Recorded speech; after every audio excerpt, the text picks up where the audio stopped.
Essa é a nossa aula número 4, que trata sobre a agricultura familiar no Brasil. Vamos ver alguns dos aspectos principais que caracterizam esse que é um dos grupos que a gente tem mais atenção hoje na política da assistência técnica e extensão rural, que é o público com menos poder aquisitivo, ou seja, com menos renda, e que obviamente precisa haver uma atenção maior e uma direção, né, que não havia antes, né, nos períodos históricos anteriores ao terceiro período, que tivesse priorizado fortalecer quem mais precisa de ajuda, né? A gente vai ver algumas características aqui que definem esse público. Primeiro, vamos ver a classificação do homem do campo no que diz respeito à sua economia, né? Nesse caso, os produtores rurais, assim como as empresas, como a gente estudou ontem, eles são classificados como pequeno, médio ou grande, de acordo com o que ele consegue de renda em um período de um ano, né? Então, se um determinado produtor ele conseguiu até R$ 80.000 em um ano, né, que no caso é o que a gente chama de renda bruta, ou seja, o dinheiro que ele conseguiu arrecadar com a comercialização de todos os seus produtos produzidos no campo, sem descontar aí os impostos, os encargos, os custos de produção que ele teria, né? Sem fazer esses descontos seria o valor de 80 mil. Então, até 80 mil, ele é considerado como mini produtor. Se passou de 80 mil, né, e vai até 160 mil, ele é considerado como pequeno produtor. Se ele consegue uma renda bruta de 160 mil até 1 milhão, ele é médio produtor. E se ele passa de 1 milhão, independente do valor que chega, ele é classificado como grande produtor, né?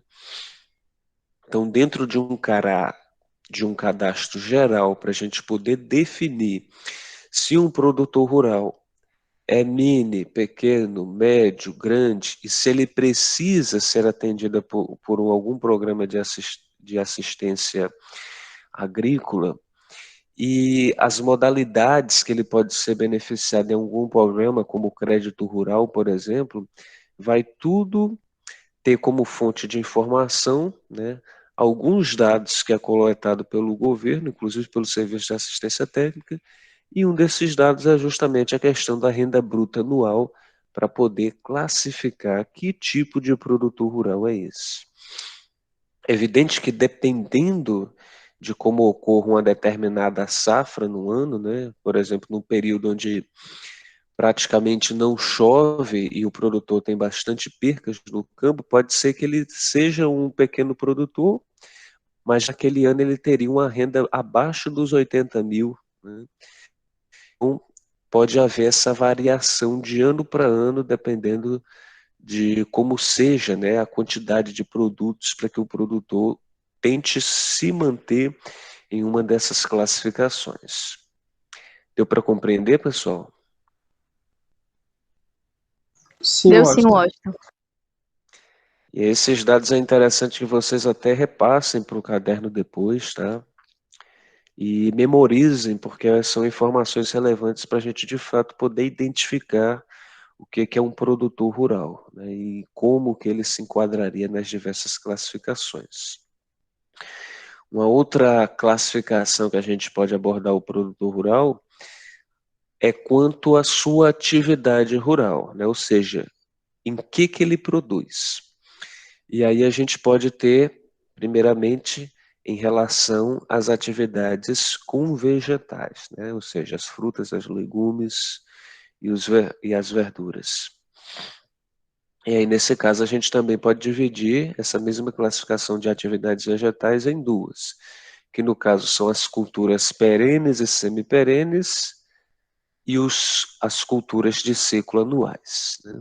Lembrando que as culturas perenes são aquelas a qual a gente não precisa plantar todo ano, né? Que ela consegue ter seu ciclo de produção por vários anos, como por exemplo o café, o cajueiro.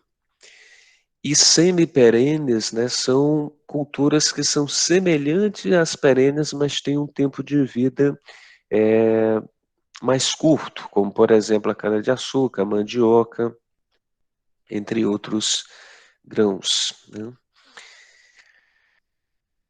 E as culturas de ciclo anuais são aquelas que a gente precisa fazer o plantio anualmente, né? Como feijão, arroz, né? Então, todo ano a gente vai estar tendo esse trabalho adicional. Mas além das atividades com vegetais, né, dentro da classificação de atividade rural, nós também temos a classificação das atividades com animais, né? E aí nós temos a criação de grandes animais, onde se enquadraria principalmente aí o boi, né, um dos nossos principais animais. A gente já pode considerar o cavalo, né, que já há inclusive a comercialização da carne de cavalo em restaurantes restritos, mas já existe no nosso país, a exportação também, e nós temos um frigorífico também que é referência para a produção da carne de cavalo, né? Mas a grande referência de grandes animais, de fato, são os bovinos. E a criação de pequenos animais, que aí se enquadraria as ovelhas, as cabras, os carneiros, né? Temos também como atividades com animais a criação de peixes, ostras e mariscos, a criação de abelhas, né, para a produção da apicultura, e a criação de bicho da seda, né, que é aquela larvinha, que inclusive pode se transformar na borboleta, mas que ela pode ser gerenciada para você produzir a seda, que é um dos fios mais nobres, né, da indústria têxtil. E a gente pode cultivá-la em uma atividade chamada sericicultura. Ok? Ok, Washington. E ainda em relação à classificação quanto à atividade rural, né, além das atividades com vegetais e da atividade com animais, nós temos as atividades de extrativismo vegetal, que é quando a gente consegue extrair alguma essência, algum produto secundário, né, da produção florestal. E aí a gente também pode dividi-la em duas, que no caso seria a atividade madeireira e a não madeireira. Na atividade madeireira, ou seja, a gente faz a extração da própria madeira em si, para utilizar essa madeira para fazer um produto como, por exemplo, a pasta celulósica, né, que a gente estudou lá na disciplina de sistemas agro-silvopastoris, ou mesmo utilizar a madeira para construção civil, né, a produção de casas, embora não seja muito comum, né, aqui no nosso estado, na região Nordeste, mas existem muitos outros estados, né, principalmente regiões mais frias, que constroem as casas, né, utilizando madeira, principalmente madeira nobre, né. E também a indústria da movelaria, né, para produzir diversos móveis, como guarda-roupas, racks, né, armários, entre outros. E o setor não madeireiro, né, no caso, a gente faz a extração, né, não da madeira em si, mas de algum subproduto que a gente pode conseguir, como, por exemplo, a extração de borracha, né, a fibra, a goma, frutos e amêndoas oleaginosas, como, por exemplo, a castanha do Pará, né, o guaraná, as folhas e raízes medicinais, que são várias, né? E podem ser também, além de medicinais, aromáticas, e aí pode ser utilizado em diversos produtos de cosméticos. Os corantes, né, que também tem uma indústria muito vasta, né, para a indústria da tintas, da própria indústria da alimentação, Não tô R$ 20 não. da indústria de Nem alimentos. sim.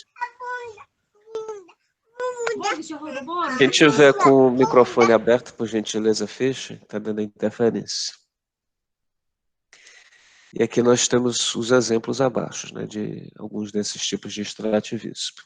Então, o extrativismo talvez seja pouco conhecido, né, porque de fato a gente tem pouco essa atividade sendo executada aqui no nosso estado, né. No setor madeireiro, aí a gente ainda tem uma produção um pouco expressiva para a produção da movelaria, né? Algumas cidades que, inclusive, acabam sendo referência no estado, como, por exemplo, o município de Baretama. Mas no setor não madeireiro, a gente já tem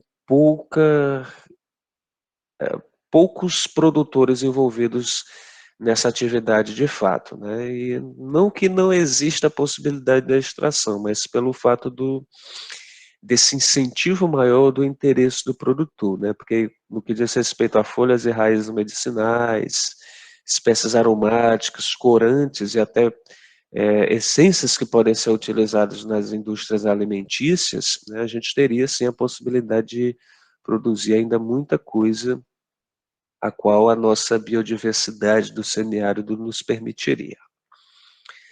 Deu para compreender, pessoal, as três classificações aqui relacionadas à atividade rural, espécies Deu sim, vegetais, Washington. pecuária e extrativismo vegetal. Ok, obrigado. Então vamos em frente com mais classificações. Agora vamos classificar, né, o produtor rural no que diz respeito ao tamanho da sua propriedade rural, né? Mas antes da gente falar sobre essa classificação, vamos entender um conceito que a gente precisa aplicar, que é o chamado módulo rural, né? Alguém aqui já ouviu falar em módulo rural? Sabe o que significa?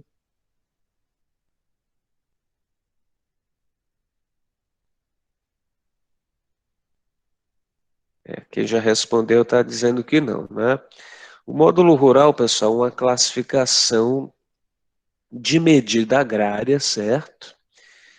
Que utiliza uma metodologia diferente, né, das metodologias agrárias que a gente já utiliza, como, por exemplo, o hectare. E, de fato, ela tem o hectare como referência, né? Só que, para a gente calcular um módulo fiscal, a gente vai levar em consideração diversas características específicas de um determinado município, né? Entre essas diversas características, uma das principais é o que compõe a atividade de produção agrícola dentro de um município, né? Então, se produz uma determinada cultura agrícola, se produz uma produção animal ou extrativista, isso vai ser um dos principais critérios mais relevantes para a gente definir o módulo rural. Mas se pega outros indicadores, principalmente também socioeconômicos. Então, eles juntam todos esses dados e, dentro dessa metodologia, eles conseguem estabelecer que um módulo rural ele vai ser maior em quantidade de hectares do que em outro município, né? E o que vai fazer a diferença para esse módulo ser maior de uma cidade do que a outra? Vai ser justamente a quantidade de produtos da agropecuária que são produzidos e a quantidade de espaço ocupado por essa produção agropecuária. Em outras palavras, quanto maior for a produção, e mais diversificada for a produção agropecuária em um município, maior vai ser o número de hectares correspondente a um módulo fiscal, né? Nesse sentido, no nosso país, o módulo fiscal ele varia de 5 até 110 hectares, né? Então veja bem como a variação ela pode ser enorme. Em um município eu posso ter um módulo fiscal que corresponde a 5 hectares, e em outro eu vou ter um módulo fiscal que corresponde a 110 hectares, né? E essa diferença se dá justamente por esse município que teve um módulo com hectares maior, ter uma produção mais diversificada em quantidade mais elevada do que o outro município. Deu para compreender, pessoal? Deu, né? Que bom. Então, muita atenção quando a gente ouvir falar sobre módulo fiscal, né? Você vê, por exemplo, o anúncio, é, você vê, por exemplo, o anúncio sobre a venda de uma determinada área rural, e lá não está informando quantos hectares essa fazenda tem, né? Se diz apenas a quantidade de módulos. Essa informação, ela vai estar um pouco vaga, né? Você vai primeiro ter que atentar onde é que essa fazenda está localizada, qual é o município. Aí você vai pesquisar qual é a quantidade de módulos fiscais referente àquele município, porque só dizer o módulo, como o módulo varia de município a município, basicamente você não teria o número preciso de qual seria o tamanho dessa propriedade, né? Então é algo que a gente tem que se atentar. Então vamos aqui no site da Embrapa para poder visualizar como é que a gente poderia descobrir o módulo fiscal do município, né? A Embrapa ela disponibiliza uma plataforma só para módulos fiscais, que é esse aqui. Lembrando que essa metodologia do cálculo, pessoal, foi feita pelo INCRA, o Instituto Nacional de Colonização e Reforma Agrária, né? Eles que criaram essa metodologia. Então aqui a gente teria, talvez não dê para visualizar com, com nitidez, né, principalmente quem estiver vendo a aula no celular, mas aqui a gente tem uma representação de como é que está dividido o nosso país no que diz respeito à diferenciação dos módulos fiscais, né? Então aqui no nosso estado vocês podem verificar que ele está bem colorido, né? A maior parte dele, que está com essa cor aqui salmão, ela é referente a módulos fiscais que variam de 40 até 50 hectares, né? Temos também uma parte muito expressiva que é amarela, né, que corresponde a municípios que têm de 55 a 65 módulos fiscais, né? E aí temos também alguns municípios, principalmente aqui do litoral, ó, que correspondem a 5 a 20 módulos, a 5 a 20 hectares, perdão. E temos também essa parte aqui mais verde escura, que pode chegar até 100 a 110 hectares, né, que seria o limite do módulo fiscal brasileiro. E nessa parte aqui, pegando aqui entre a região dos Inhamus e o sul do estado, variaria entre 70 a 80 hectares. Então, o nosso estado ele é muito bem diversificado, né, diferente de alguns outros estados, como, por exemplo, Rondônia, aqui, ó, que predomina o módulo fiscal equivalente a 90 a 95 hectares, né? O município aqui como São Paulo, Paraná, Santa Catarina, Rio Grande do Sul, que variam apenas entre duas classificações, né? Então, o nosso praticamente abrange todas as classificações. Agora, vamos calcular aqui, né? O portal disponibiliza a metodologia de cálculo, né, do módulo rural. Então, bastaria que a gente selecionasse aqui o nosso estado, Ceará, vamos colocar aqui Jaguaruana, descobrir qual é o módulo fiscal de Jaguaruana. Equivale a 55 hectares. Vamos ver Palhano.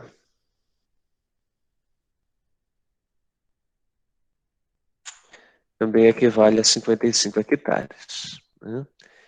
Agora vamos para Fortaleza, né, a capital do estado. 5 hectares apenas, né?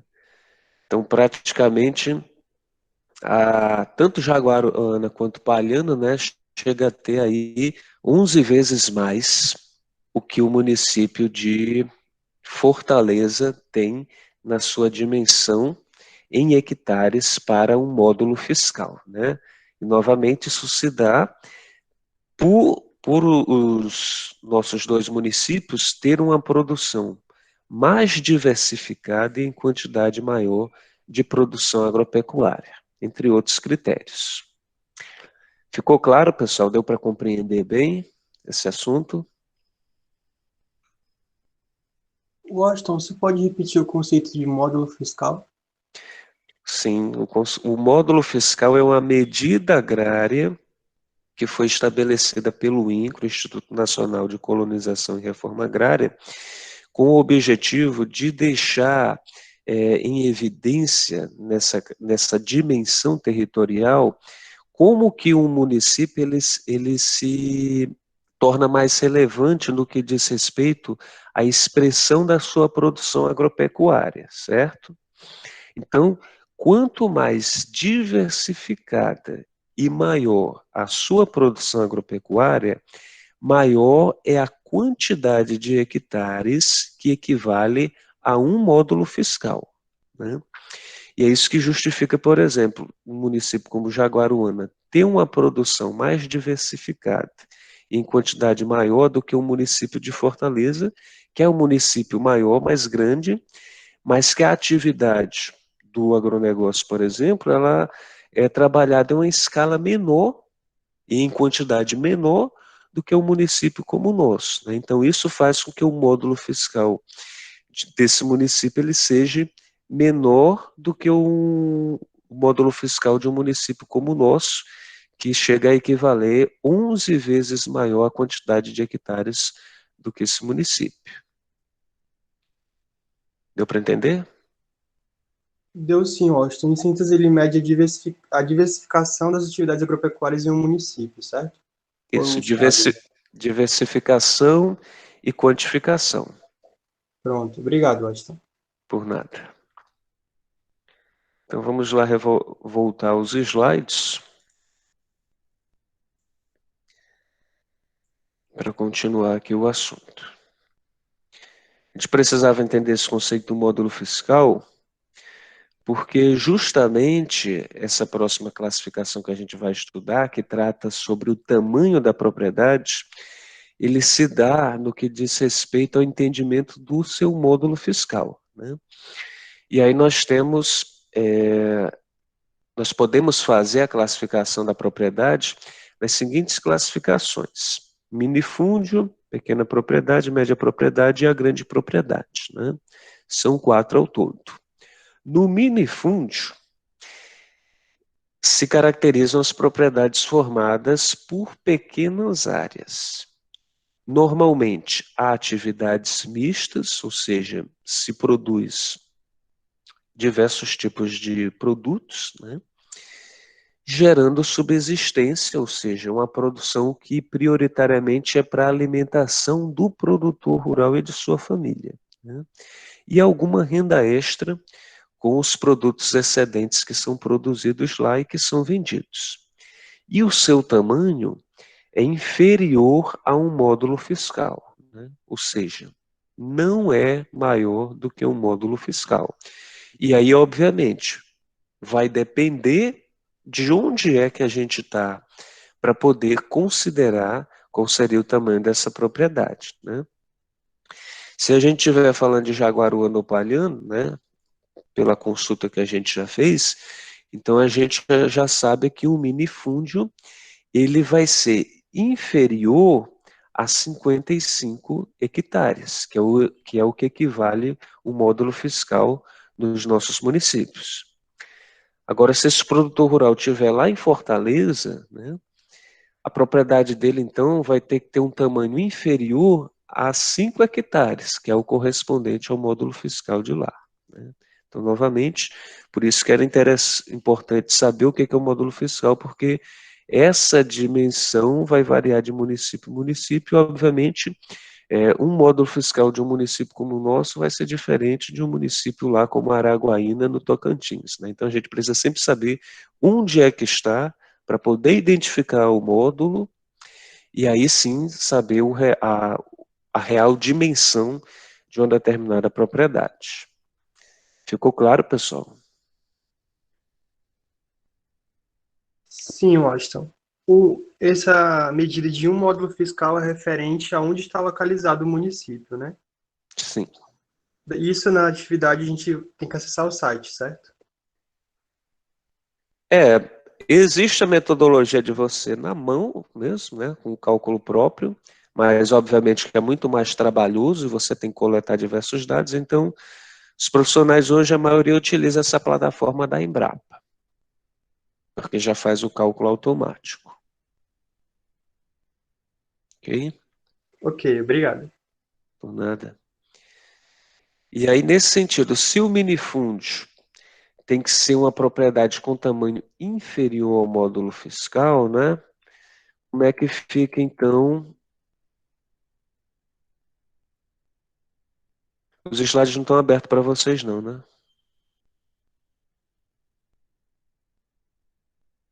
Como é que fica a pequena propriedade? Então, a pequena propriedade, ela possui entre 1 a 4 módulos fiscais, né? Então, nesse sentido, se eu quisesse considerar, por exemplo, uma propriedade rural aqui de Jaguaruana, né? Para ela se enquadrar como pequena propriedade, ela teria que ter 55 hectares, ou o dobro disso, que seria 110, ou o dobro disso, né, que seria 220 hectares, né, que corresponderiam a 4 módulos fiscais, né? E aí, novamente, se a gente fosse para outro município, cuja quantidade é maior ou menor, isso teria variação. A média propriedade, ela vai possuir entre 4 a 15 módulos fiscais. E a grande propriedade, que na verdade a gente chama de latifúndio, né, ela se caracteriza por ser uma grande área de criação ou de produção agrícola, né? Pode ser de uma pessoa física ou de uma pessoa jurídica, ou seja, uma empresa rural. E o seu tamanho deve ser maior do que 15 módulos fiscais, né? Então, se a gente levar em consideração novamente aqui o nosso município, né? Para eu poder ter uma área que eu consideraria como latifúndio, eu teria que ter uma propriedade maior do que 825 hectares para poder considerá-la como um latifúndio. Tudo ok, pessoal? Deu para compreender mesmo? Sim, Washington. Muito bem. Então, toda vez que a gente ouvir falar, principalmente a gente ouve falar bastante, né, em matéria jornalística sobre latifúndios, né, principalmente os grandes empresários do agronegócio, são chamados de latifundiários. Então, a gente precisa sempre lembrar, né, sobre essas questões, né, porque varia bastante uma propriedade para outra no que diz respeito ao município onde ela está localizado, né. Vamos agora ver uma outra classificação do produtor rural no que diz respeito à forma de administração da sua propriedade, né? Uma delas é a administração empresarial, né, que ocorre tanto quanto a mão de obra produtiva quanto a mão de obra administrativa, geralmente são terceirizadas, né? Ou seja, é, por exemplo, uma empresa rural onde o dono dessa empresa ou dessa fazenda, ele contrata uma pessoa para poder gerenciar e outras pessoas para poderem realizar o trabalho mais braçal, né? E na administração familiar, que é a segunda classificação que a gente tem, a mão de obra produtiva e administrativa normalmente são conduzidas pelos familiares, né? Pelo pai, pela mãe, pelos irmãos, né? Por isso que, inclusive, leva o nome de agricultura familiar, porque é a família que se envolve no processo produtivo, né? Então, basicamente, a gente tem essas duas classificações muito tradicionais, a administração empresarial e a administração familiar. Compreendido? Sim, Washington. Ok. Na verdade, acho que essa classificação aqui vocês já sabiam, né? Das nossas primeiras disciplinas a gente já conversava bastante sobre isso. E agora vamos analisar um pouco a comunidade agrícola familiar, observando algumas das suas características principais, né? O agricultor familiar e empreendedor familiar rural é aquele que pratica atividades no meio rural, né, atividades que a gente citou, né, agora há pouco, como atividades de produção vegetal, animal, extrativista, como a agricultura de subsistência, culturas frutíferas, hortaliças, plantas medicinais, produção de mudas de plantas ou ornamentais, né, que são aquelas plantas que se utiliza para decoração, por exemplo, de casamento, de festa de aniversário. Também produção pecuária e de pequenos e grandes animais, né? Também outra característica do agricultor familiar empreendedor familiar rural, ele dirigir a propriedade ou a atividade agrícola com a família, né? Ele possui área menor ou igual a 4 módulos fiscais, né, que é o que caracterizaria o minifúndio, né? Então, basicamente, o agricultor familiar, ele se enquadra prioritariamente nesse modelo de minifundiário, né? Normalmente ele não consegue se enquadrar nas outras classificações de tamanho de propriedade. Ele possui renda com um percentual mínimo da renda familiar originada de atividades econômicas de sua propriedade ou atividade, né? Ou seja, ele possui renda, ou seja, dinheiro que é importante para o seu sustento, para a sua melhor condição de vida, né? Para conseguir pagar suas contas, através de uma arrecadação que ele consegue originada nas suas atividades econômicas da produção agropecuária, né? E aí não, é sempre bom lembrar, né? O agricultor familiar, se ele produz, né, apenas para a sua subsistência, ele não faz parte do agronegócio. Se ele comercializa esses produtos, né, seja qual for a escala de produção, ele faz parte do agronegócio. E alguns principais programas que afetam o desenvolvimento da atividade agrícola familiar, ou seja, problemas que atrasam, que fazem com que a vida do produtor rural seja mais difícil, seja mais complicada, e que são problemas que precisam ter uma atenção maior dos governos e serem resolvidas, são os seguintes. Primeiramente, as estradas, né? Principalmente por morarmos em cidades pequenas, né? Nós sabemos que tem muitas comunidades de interior, né? Onde o acesso a essas comunidades são estradas que ficam enlamaçadas em períodos de chuva, que vivem cheias de buracos, que não foram bem feitas, né? Então, a construção de estradas e a manutenção, ela precisa ser feita para poder dar uma melhor logística, principalmente para os produtores rurais conseguirem escoar seus produtos, trazerem lá do campo para a cidade sem dificuldade alguma. Outro problema é a eletrificação rural, né? Existem muitas propriedades rurais que, acreditem, ainda não têm energia elétrica, né? Estima-se que a quantidade de famílias, né, que estão nessa situação passa da casa dos 70 mil, né? Então, a quantidade de muitas pessoas ainda que vivem em pleno século XXI no nosso país, nessa condição de não ter energia elétrica em casa por morar em locais distantes, né, da zona urbana ou de comunidades rurais que não conseguem levar a eletrificação para as suas propriedades. Outro grande problema é o saneamento básico, né, que inclusive a gente já chegou a falar em alguma das disciplinas do ano passado, né, que é a questão de não termos água encanada e água tratada, né, no campo, né. Obviamente que isso não espanta, porque no nosso país isso é um problema até em zona urbana, né. menos de 90%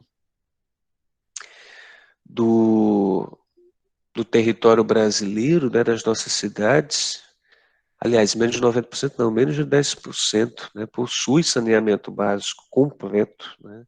Então, basicamente, há muito a ser feito e, obviamente, levar essa condição de ter água encanada no campo, água tratada, água com qualidade, é um direito, né, que precisa ser conquistado por essas comunidades que não têm acesso ainda a esse benefício. Outro importante problema que precisa ser resolvido é a questão do armazenamento de produções agrícolas, né?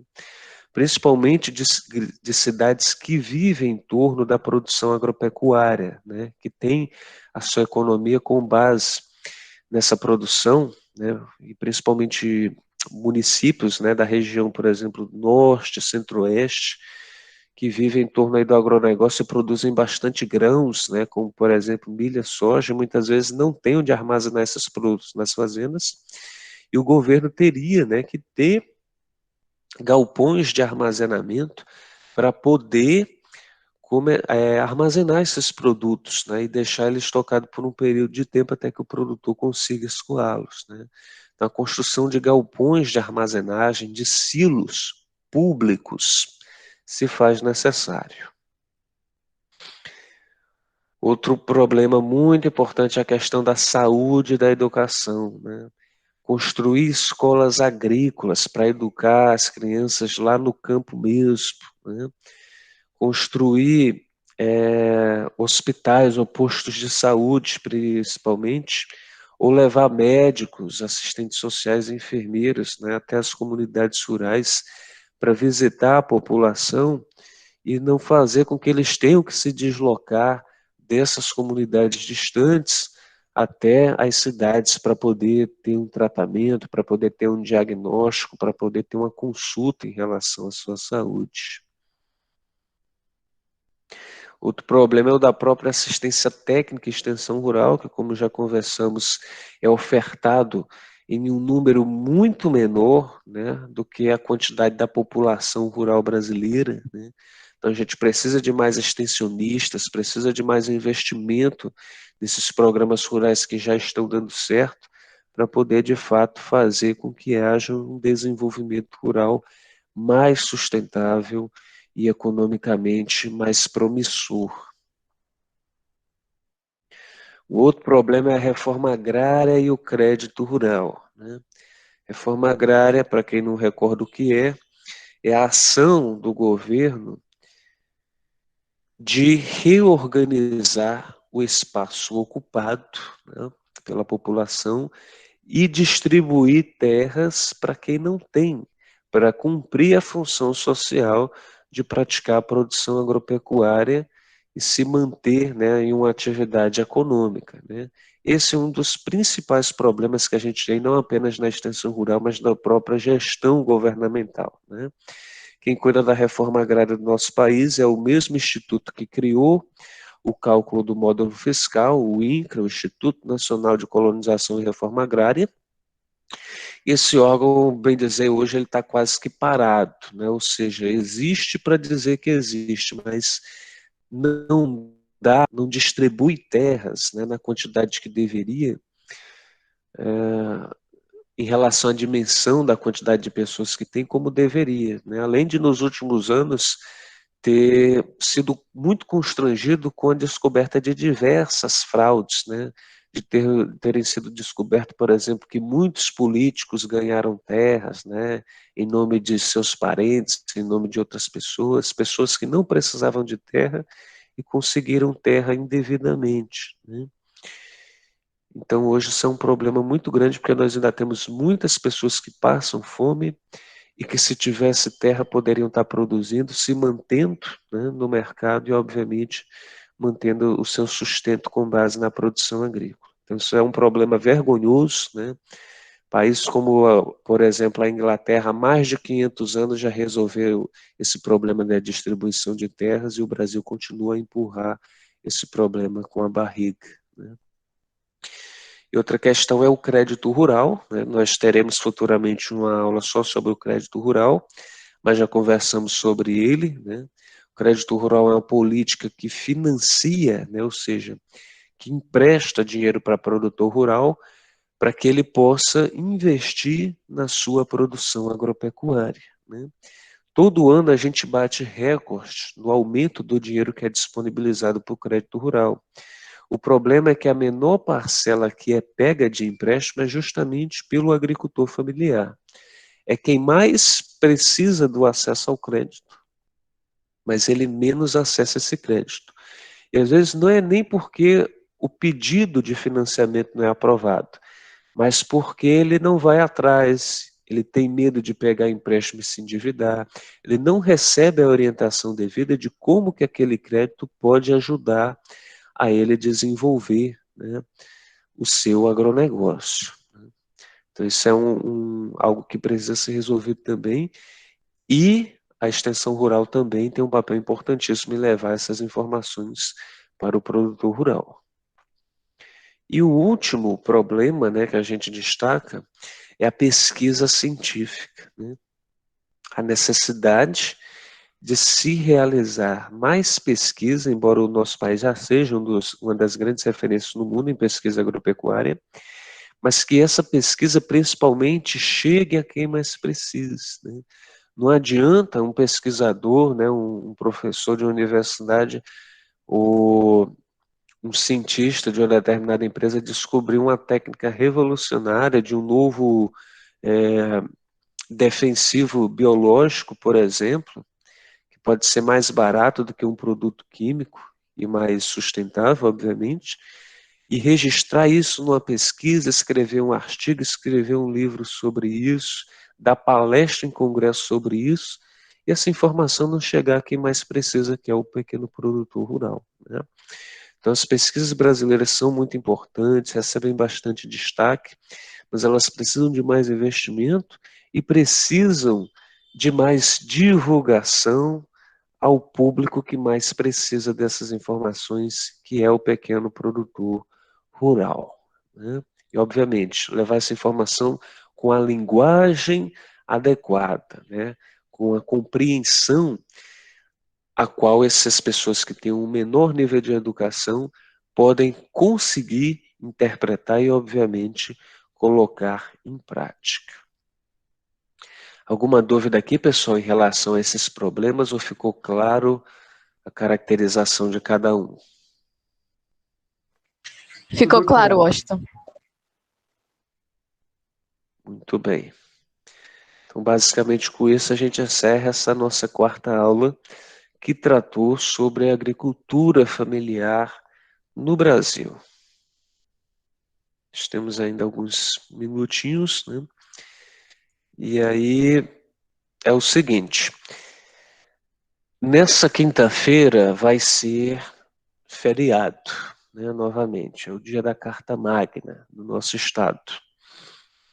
E aí nós temos a situação de quando a gente tem um feriado, a gente realiza a postagem referente ao conteúdo que seria abordado na aula online no dia seguinte.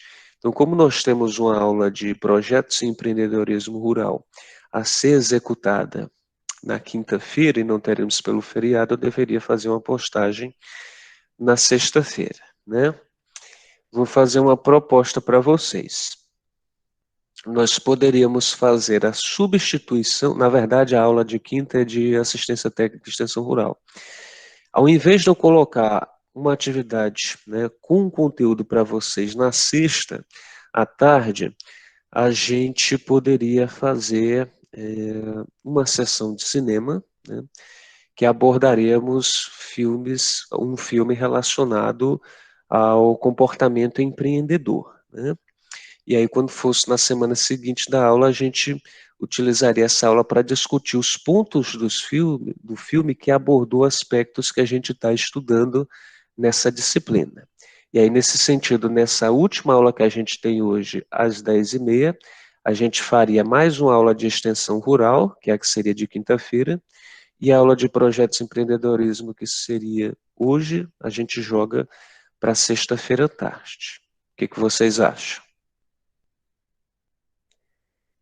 Aí, obviamente, eu preciso de um retorno expressivo de vocês, né? Porque, obviamente, a gente estaria fazendo a aula no horário que não seria o combinado, né? Mas considerando que em horário normal a gente sempre teria essas. A gente teria que ficar até as 5 da tarde lá no colégio, né? Então acho que não teria problema nenhum, né? Ninguém está dizendo que não, né? E é o seguinte, quem participar, né? Obviamente eu não posso obrigar até por estar no horário alternativo. Quem participar já vai ter pelo menos meio ponto aí na disciplina, tá?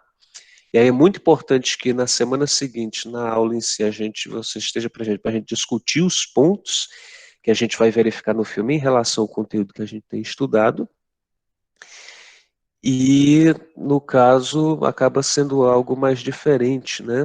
Para que a gente possa fazer uma atividade mais diversificada. A Clarice está dizendo que a Sara está pedindo para repetir, né? Eu estou fazendo a proposta, Sara, para que a gente, em vez da aula de projetos de empreendedorismo que a gente teria agora às 10h30, a gente substitua pela aula de assistência técnica de extensão rural que teríamos na quinta, que seria o feriado, e eu teria que fazer a postagem na sexta. E aí, ao invés de fazer a postagem na sexta,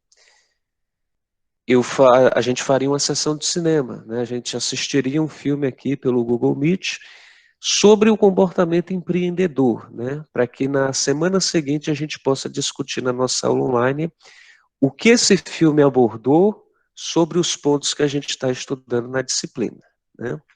Então, uma atividade um pouco mais diferente para que a gente possa diversificar e se divertir um pouco, né? Então, basicamente, todo mundo concordou, ninguém foi contra, né? Quem não puder participar, né, a gente lamenta, mas, obviamente, vai ficar com falta, né? Eu não vou poder salvar o vídeo com o filme, porque tem a questão dos direitos autorais, e aí o YouTube vai barrar na hora que eu fizer o upload. Então, quem puder se fazer presente, vai ser divertido e bacana, né? Então, tá combinado assim, então. Então, às 10h30 a gente se encontra novamente para mais uma aula de extensão rural, né? Eu vou disponibilizar agora para vocês o link aí, para vocês registrarem a frequência dessa aula, e a gente se vê às 10h30 novamente. Obrigado. Valeu.